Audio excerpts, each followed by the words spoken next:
Namaskar, sir. Namaskar. Sir, thanks for trusting IIPA for these case studies. Thanks for giving us time. So, for the sake of audience, it's my pleasure to introduce you. Mr. Nayak, it's a pleasure that you are talking to me about Umang. I'm Professor Charu Malhotra. I've been associated with the case study project through your esteemed office. And in that context, I want to ask you your perspective of Umang. But before we start, sir, can I know a little bit about how were you associated with NeGD? How were you associated with Umang? Just going back in past, what was the condition at which the whole ecosystem of country was vis-a-vis Umang? So just your take, sir. Ma'am, I joined here in 2015 as a director. That time this organization was not developing a platform. So it started with the assignment from the ministry to build something called the DigiLocker. So I associated the first as a part of, as an organization to take a large step towards building something, a large scale platform like DigiLocker as a part of from this ministry. So that is why that I first associated in this organization to build this.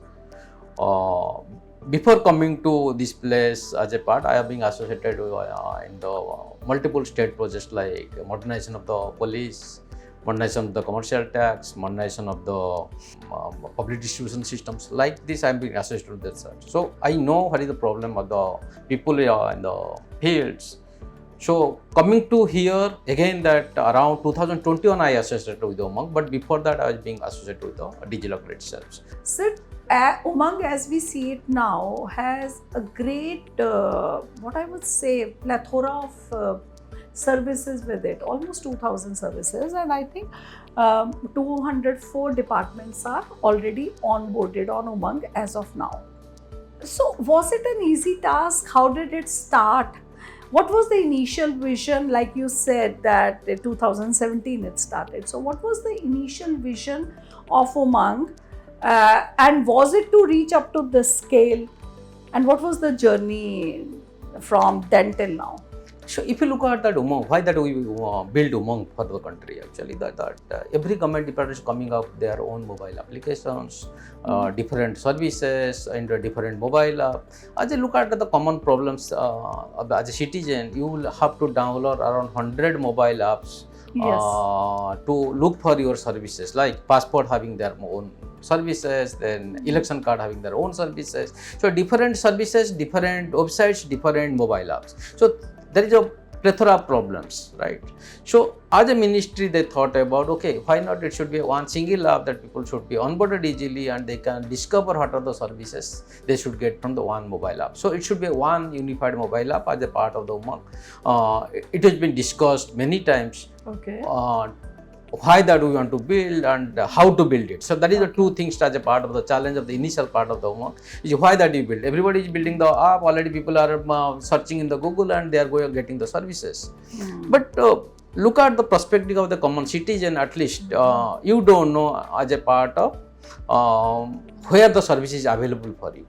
So that should be much more smooth, the user friendly, so that you can discover your services as per as your requirement. Okay, so sir, when there are 204 departments, so did you have 204 onboarding team members at your end to support them? No. Or What was we it do, sequential? What do we do as a part? One is the business team do the requirement gatherings and engagement with them as a part of their APIs and other things. The other side of the things is the technology team. So what they do, they have the standardized front end, so we make it much more. So most of the departments as a part of requirement from the government side are same almost. So apply, track and service. So that the technical parts, we have the service agreement with our technical partners. So they manage to multiply. If the requirement is more, so they engage more people as a part to build the.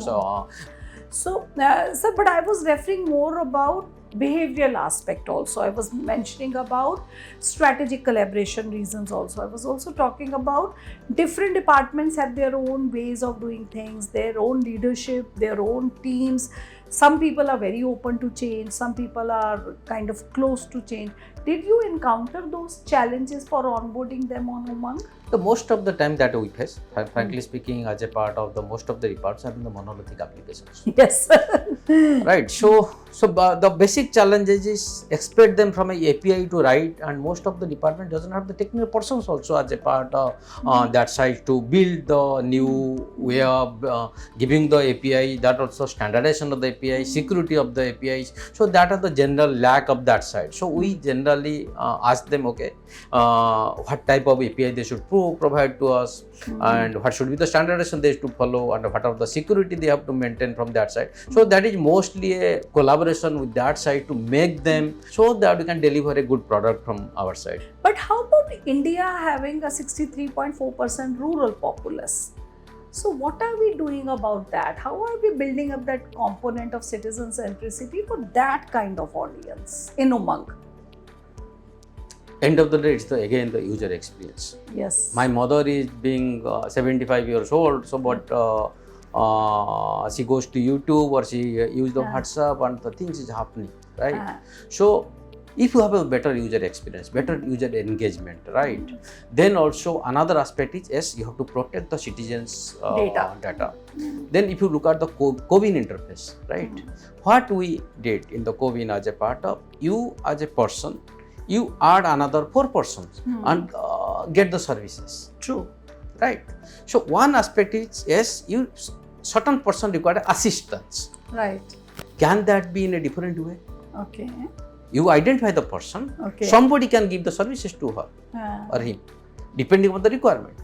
So what is your message from this to other, the people who are interested in creating apps for their department? Not apps, any technology initiative. If any department wants to onboard and they listen to your vision and our podcast, what is your message for them in terms of maybe change management, digital mindset, technology abilities, vision, citizen centricity, whatever? So what is your message to my audience, where some government officers must be listening to you who are aspiring leaders and they want to bring in digital transformation in their organization? So what is your message to them? My message is very clear that, okay, now the citizen is one of the area that they are coming and they are looking at you, and they are also comparing the same with the other applications. Excellent. Right. So government is no longer as a part, so you will provide them the poor services. So now they are comparing with the other services what they are looking at part. So because mobile is now almost, if you compare the desktop and mobile, is the 90% of the mobile users and 10% of the users are coming to the desktop or laptops. So everybody will go as a show. So the point here is, as a part, one aspect is, yes, they should be mobile friendly. The second aspect is they should be open for a larger ecosystem, because their APIs should come out with the more security, privacy and other things, so that others can build the app on top of it. And then also other integration at the government also should happen, because it's not the only mobile app. It should be a education can require health app, health can require others. So this is more a cycle of the things in the inter-department. Sir, I have one question for you, which is actually coming from my team leader, Mr. Vishesh. We really want to know from you, how was the whole ecosystem before Umang and how is it now after Umang, from the perspective of department and from the perspective of citizens? Okay, the first thing, if I start in around 2017, that time in the government, very less mobile apps. Yes, sir. Everybody was serving as a part of web interface desktop applications as a part. Some are on-premise and some are the web-driven applications. In the government, mostly we thought about, okay, web first. And as a citizen, if you look at the enterprise, the citizen moving as a part of buying mobile, and we have been like a crazy of the mobile way of using as a part, and so people are coming to the mobile. But you don't have the services rendered through the mobile as a part of compliant mobile compliant screens. So what Umang bring as a value, make it all services as a part into one device and make it a discovery as a part. That is the first thing we will do. And most of the things, they make it more mobile compliant. Whether it's the information, whether it's the transactions, then other things they make it. So if you look at the compare the two things right now is yes, mobile friendly applications and mobile application ready onboarded as a part of it. So that, if you ask me technically, Umang and DigiLocker, I will say that they bring that part of the APIs into this as a technical terms. If the APIs we develop from their sides and bring it to a place, now the government understand the more APIs, why the API is being used and what is the benefit of that usage as the technical terms. But if the citizen interface as a part of, yes, that is a much more value to the whole ecosystems. And what we built it right now, that can be also being taken into the market as a part of to build the third party service providers so can onboard, and they can also build the more AI based or more technology, more personalized application for the citizen also. Sir, my last thought to you, what is the kind of time frame you see in your mind where the vision of Umang, where, as you rightly said, where Umang becomes a DPI of public service delivery in our country, how do you perch it on a timeline? How long would it take? What are the kind of expectations you have from probably your team or maybe your department or maybe government to make that vision a reality to help us reach Viksit Bharat by 2047? So what kind of timelines you so see? If you look at that, let me go back to the perspective of the DigiLocker right now. We see 50 crores user base in the DigiLocker by 2025. Yes. And visibility of the Umang to the similar 50 crores. We will extend that part because we are coming out. Because citizen is getting one service in the outcome, as a document as an outcome. But making it as a part of ride on Umang also. If the Umang rides on the DigiLocker, then that visibility is done. So that everybody can have a visibility. So nobody will have to go for a separate mobile app for that. That second aspect of the whole thing is, yes, let's bring the standardization part. Apply, track, services, because one part is the search the services. Second is after searching you get a apply part. Then after apply you have to track it.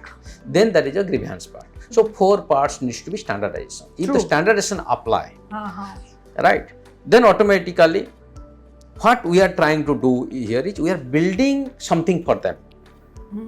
Can that we make around 4 weeks time, we are making one onboarding of those one services. So I humbly thank you from the bottom of my heart, from the side of my team, IIPA, which is headed by Director General Shri S.N. Tripathi, who is a very senior officer. I thank you, NeGD, Mighty, for giving us such a wonderful opportunity. I really mean it. Thank you. Thanks, sir.